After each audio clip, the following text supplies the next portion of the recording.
প্রিয় ভিউয়ার্স, আজকে আপনাদেরকে দেখাবো একটি কলামের কিভাবে রড বাঁধাই করতে হয়। একটি কলাম আপনারা দেখতে পাচ্ছেন, অনেকগুলো কলামে রড বাঁধাই করা হয়েছে, অনেকগুলোতে শাটারিং করা হয়েছে।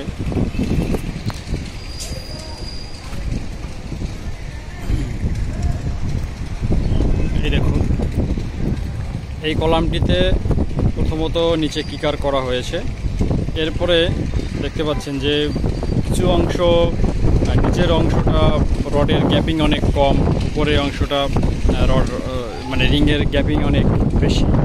এখানে মূলত এই কলামটিকে চারটা ভাগে ভাগ করা হয়েছে। প্রথম নিচের যে অংশটি, এই অংশটি 4 ইঞ্চি পর এই রিংগুলো, যে রিংগুলো আছে, যে রিংগুলো 4 ইঞ্চি পরে মূলত দেওয়া আছে, এবং এই যে উপরে যে দেখতে পাচ্ছেন এখানে মূলত 8 ইঞ্চি পরে রিংগুলো দেওয়া আছে।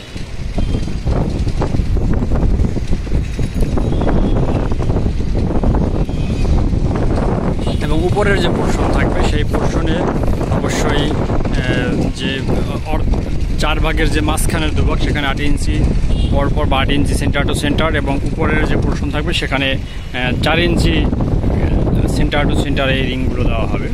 রিংগুলোতে অবশ্যই যে জিনিসটি খেয়াল রাখতে হবে, দেখতে পাচ্ছেন এই যে 45 ডিগ্রি অ্যাঙ্গেলের যে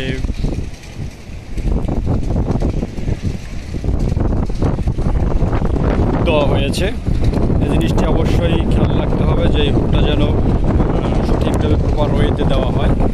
এবং কলাম বাঁধাইয়ের ক্ষেত্রে যে জিনিসটি সবচেয়ে গুরুত্বপূর্ণ, ল্যাপিং। আপনারা দেখতে পাচ্ছেন যে এখানে একটি রডের ল্যাপিং রয়েছে, এখানে কয়েকটি ল্যাপিংয়ে রয়েছে।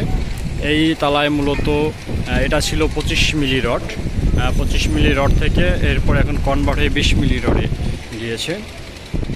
ল্যাপিংয়ের ক্ষেত্রে অবশ্যই যে